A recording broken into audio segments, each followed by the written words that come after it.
iOS 15 introduced the Searchable modifier for SwiftUI. With minimal setup, you can easily search a list of data as you see here. Let me show you how to do that. Today's video is sponsored by Squarespace. To keep this video focused on the Searchable modifier, I already have my list of data. As you can see here on the right, I have 100 of my GitHub followers. Really long list, which is perfect for the Searchable modifier, what we're going to do today. And real quick, the code for this starter project, here's the network call that I am fetching my list of followers. Like I say in the comment, it's just down and dirty to get it working. Don't copy this. I'm force unwrapping, I'm hard coding, I'm not handling any errors. Again, I only did this to get something on the screen. And then my UI code here, I have a list. Each row is an H stack. You can see I have an async image on the left, which is the avatar of my GitHub follower, and then their login, which is their username on GitHub. Pretty simple UI. But like I said, it's a really long list, so let's enable some search on this thing. So step one, the search bar has to go somewhere, right? So for the searchable modifier to work, we need to be in a navigation stack, which is new in iOS 16. So if you have to support older than iOS 16, that may be a NavigationView, but NavigationView will be deprecated soon. So let's put in that navigation stack. So I'm gonna highlight my list here, open up a curly brace, navigation stack, there we go. And we'll give our list a navigation title here. So .navigation title of followers. There we go. Okay, so we have our navigation stack, right? This is where our search bar is going to live. Without a navigation stack or navigation view, if you put in the searchable modifier, a search bar wouldn't show up, right? It has to live in this navigation stack. Now for step two, we're gonna need a search term, right? This is what the user is typing into the search bar that we're gonna search against. So that is gonna be a state variable up top. So at state private var search term, and that is a string which will just be empty for now. Now for step three, let's add the searchable modifier. So we'll do that under our task here. So I'll scroll up a little bit. Searchable. So you can see we have a couple options here, text, placement, and prompt. I'll hold option to give me all of those. Hit return. So text, this is that search term we just created up here on line 13. It's a state variable. So we'll bind it to that. So $ search term. Again, this is what the user is going to type into the search bar that we're going to search against. Placement.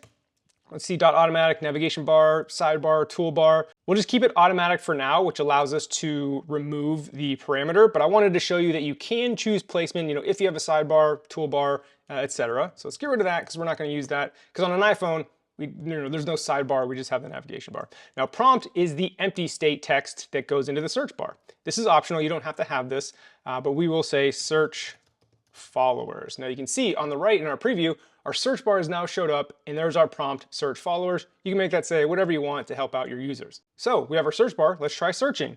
JAM, nope, nothing is working. No, it's not searching. We're missing a very key component and that is actually doing the search. So what we want to do is we want to search through our array of followers and compare the search term with the login or the username of the GitHub follower and then filter our list based on that search term. So let's create a computed property called filtered followers, and that is an array of follower. And this filtered followers array is going to be a filtered version of our followers array. So let's do that. So we'll return followers.filter, and then here we're going to pass in our closure, $0.login. Real quick, $0. This is basically, if you're not familiar with closures, shorthand for a for loop. $0 represents each iteration of that for loop.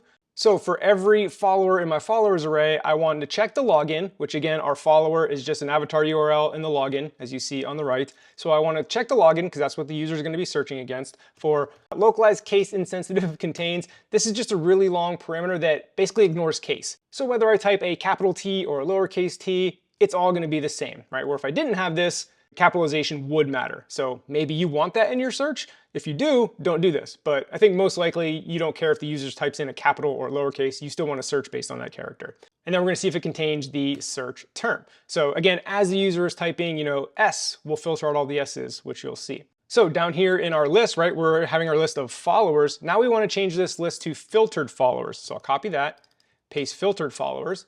Now you see it's empty because what it's doing, the search term right now is an empty string and nothing contains an empty string. So filtered followers is empty. So we want to put a quick little check in here. We'll say guard search term.is empty, else return our normal follower. So basically, I want to say it's not empty, right? So if the search term is not empty, go ahead and filter out the followers based on that search term.